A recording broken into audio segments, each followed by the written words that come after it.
दोस्तों, आज की यह सच्ची घटना है उत्तर प्रदेश के एक छोटे से गांव की, जहां पर डीएम साहिबा टीचर का भेष बनाकर बच्चों को पढ़ाने स्कूल पहुंची। वहीं लेकिन वहां प्रिंसिपल ने की छेड़छाड़। उसके बाद डीएम साहिबा ने जो किया उसे सुनकर आप भी दंग रह जाएंगे। दोस्तों, कहानी में आगे बढ़ने से पहले आप सभी से निवेदन है कि आप वीडियो को एक लाइक और हमारे YouTube channel Neeraj real voice को सब्सक्राइब करें। मैं उत्तर प्रदेश के एक छोटे से गांव में, जहां पर आरती नाम की एक लड़की रहती थी। आरती उस गांव की इकलौती ऐसी लड़की थी जो पढ़ाई लिखाई में बहुत होशियार थी और उसने उसमें गांव सबसे ज्यादा पढ़ाई की हुई थी।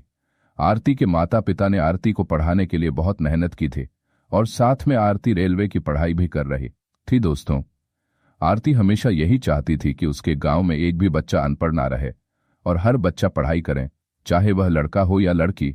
लेकिन गांव वालों को आरती की यह सोच अच्छी नहीं लगती थी और सभी गांव वाले आरती को भला बोलते थे और आरती का विरोध करते थे। गांव वाले अपने बच्चों, लड़कों और लड़कियों को पढ़ाने में रुचि नहीं रखते थे। लेकिन दोस्तों, आरती के माता पिता आरती को हमेशा यही समझाते थे कि बेटी, तुम्हें आखिर क्यों सबका भला करना है? तुम अपने बारे में सोचो। अगर यहां तुम सबका अच्छा करने जाओगी तो भी तुम्हें सिर्फ बुराई ही मिलेंगी। तब आरती अपने माता पिता से बोलती है कि मैंने क्या गलत किया है?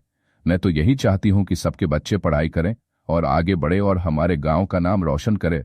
तब आरती के पिताजी बोलते हैं कि बेटा, तुम रहने दो, तुम सबका मत सोचो, तुमने पढ़ाई की है, हमें तुम पर बहुत गर्व है, तुम और आगे बढ़ो। तो आरती यह बात सुनकर बहुत खुश होती है और आरती अपने माता पिता से बोलती है कि पिताजी, मुझे टीचर बनना है, मुझे बच्चों को पढ़ाने में बहुत रुचि है, मैं बच्चों को पढ़ाना चाहती हूँ। तब संगीता के पिताजी आरती को बोलते हैं कि बेटा, अगर तुम्हें पढ़ाने का शौक है तो तुम पास वाले गांव में किसी अच्छे से स्कूल में पढ़ने का काम करो। तब आरती बोलती है कि पिताजी, मैं पास के गांव में पढ़ाने तो चली जाऊंगी, लेकिन मैं आप दोनों से इतनी दूर कैसे जाऊंगी? तब पिताजी बोलते हैं कि बेटी, कोई बात नहीं, यहाँ पर मैं और तुम्हारी माँ खेत पर काम करेंगे और तुम स्कूल में पढ़ाने का कम करना। तब आरती पिताजी की बात मानकर पास वाले गांव में सरकारी स्कूल में पढ़ने के लिए जाती है।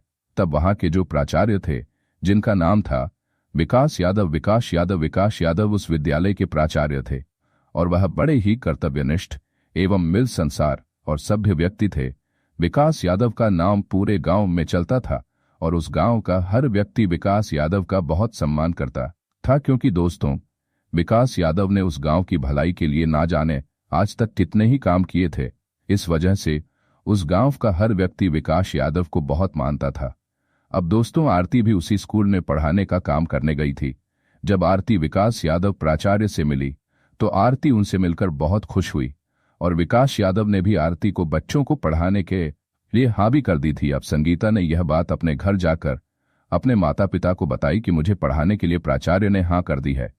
तब यह बात सुनकर आरती के माता पिता बहुत खुश हुए और आरती भी बहुत खुश हुई। अब दोस्तों, धीरे धीरे समय बीतता गया। आरती रोजाना स्कूल में बच्चों को पढ़ाने जाती थी। आरती के स्कूल का समय था सुबह 8 बजे से दोपहर 1 बजे तक। आरती रोजाना बस से ही स्कूल आती और जाती थी। दोस्तों, एक दिन हुआ यह था कि जब आरती अपने प्रिंसिपल के ऑफिस में पहुंची तो प्रिंसिपल साहब टेबल पर बैठे हुए थे और उन्होंने आरती को अपने पास में बुलाया और अपने पास में बिठाया और पूछा कि आरती, तुम यहाँ किस तरह से पढ़ा रही हो?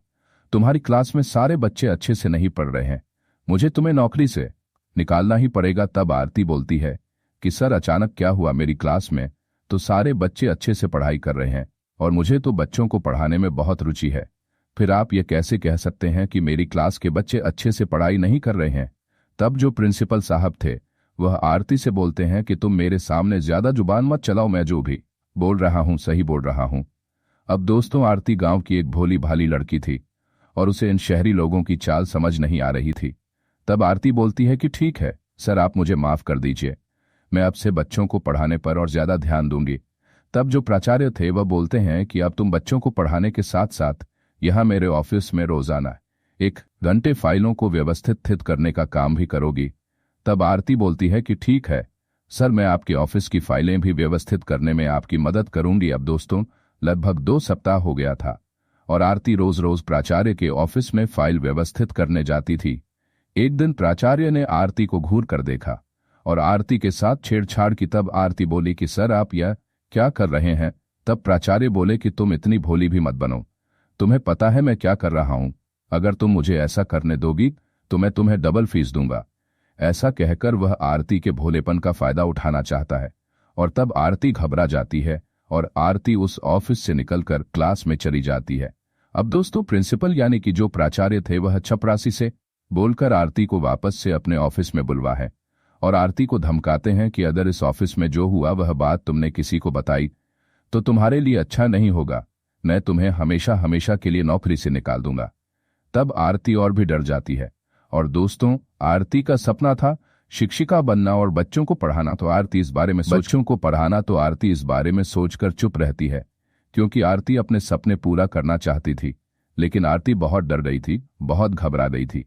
जब छुट्टी के बाद आरती घर पहुंची तो आरती के माता पिता ने आरती से पूछा कि बेटा आज तुम बहुत उदास दिख रही हो, आज तुम्हारा चेहरा बहुत उतरा हुआ है। वैसे तो जब तुम रोज स्कूल से आती हो तब तुम्हारा चेहरा बहुत खिला खिला रहता है और तुम बहुत खुश दिखाई देती हो, लेकिन आज क्या हुआ। तब आरती अपने माता पिता को सब बात बता देती है जो उसके प्राचार्य ने उसके साथ स्कूल में की थी। अब दोस्तों आरती के माता पिता सीधे साधे थे, गरीब थे। यह सुनकर बहुत घबरा जाते हैं क्योंकि आरती अपने माता पिता की इकलौती बेटी थी और जवान बेटी थी और हर माता पिता को अपनी बेटी की बहुत फिक्र होती है क्योंकि बेटियां अपने पिता की लाडली होती हैं।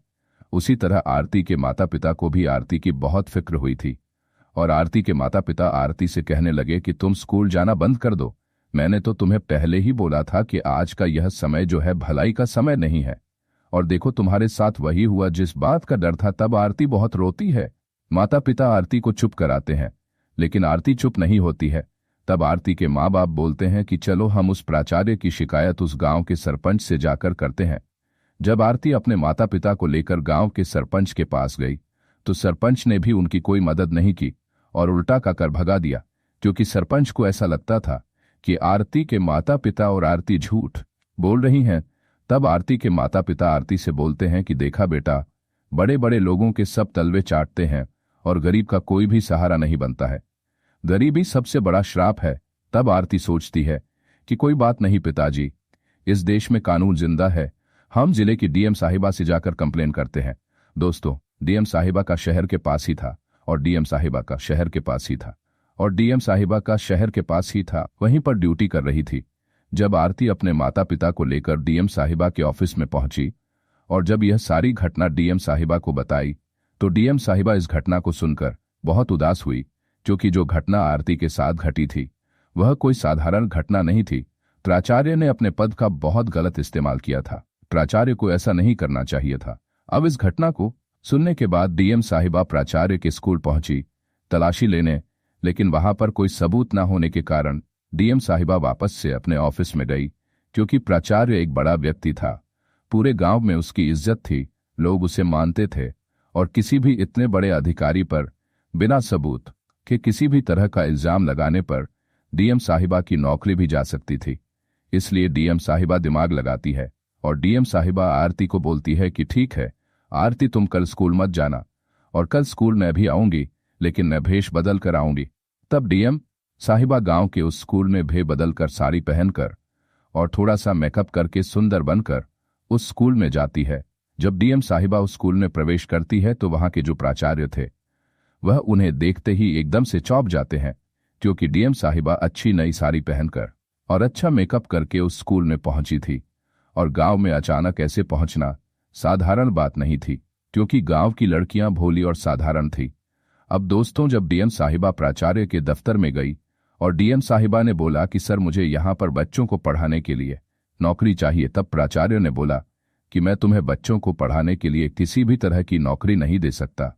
तब डीएम साहिबा बोली क्यों, पर मुझे तो यहाँ पर बच्चों को पढ़ाने का बहुत मन है।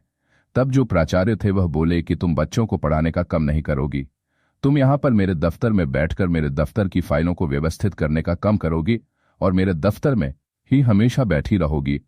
अब यह सुनकर डीएम साहिबा प्राचार्य के अंदर जो जाल चल रहा था उसे पहचान लेती है, प्राचार्य की नीयत पहचान लेती है।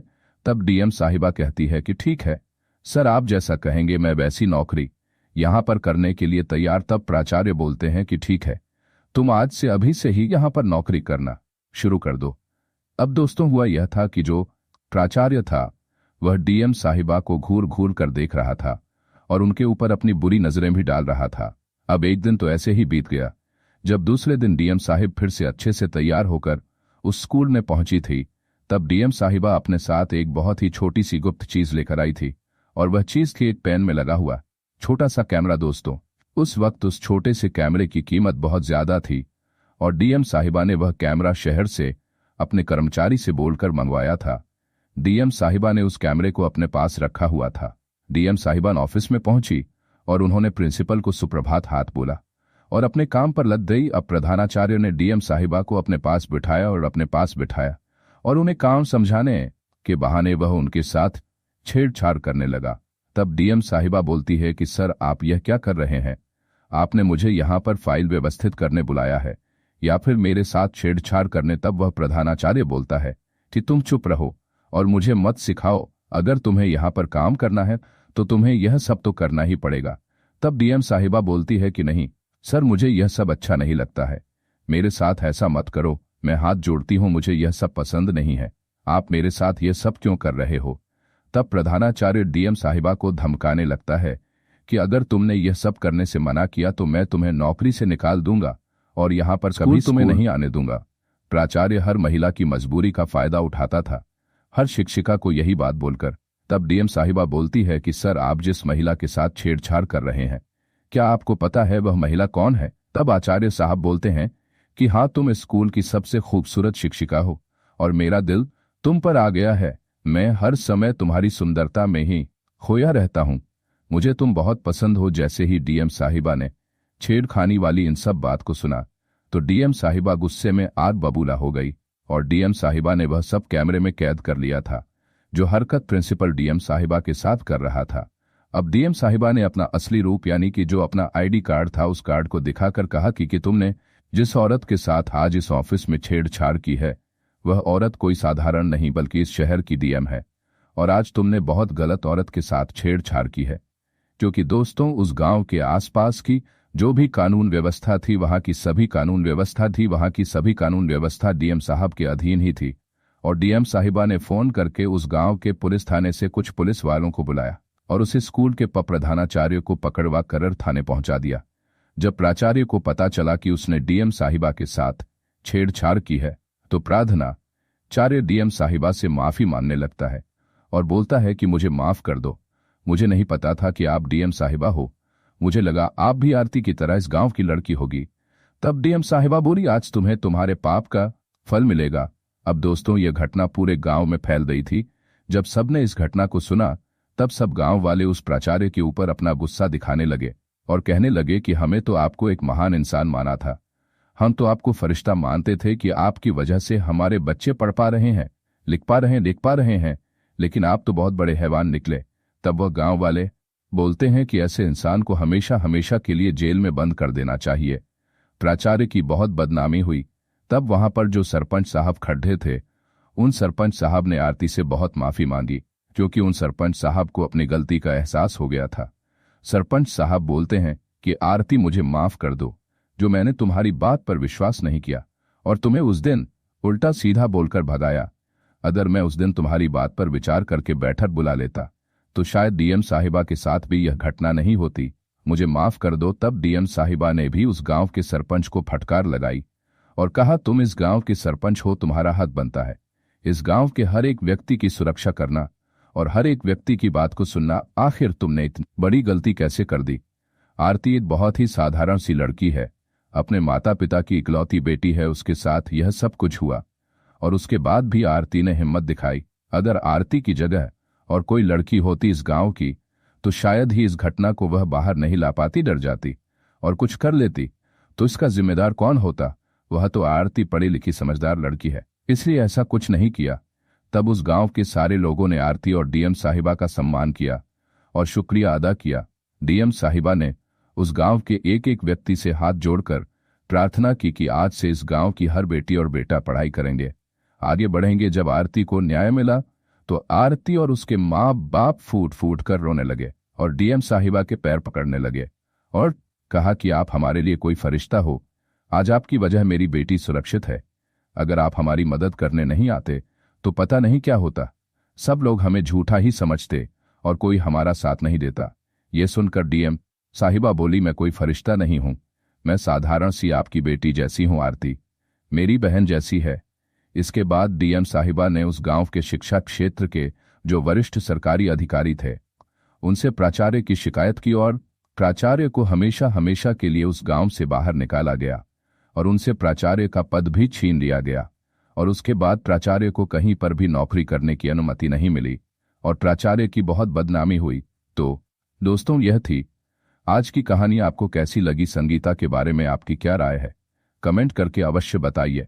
मिलते हैं फिर से एक नई और इंटरेस्टिंग कहानी के साथ। तब तक के लिए धन्यवाद। जय हिंद, जय भारत।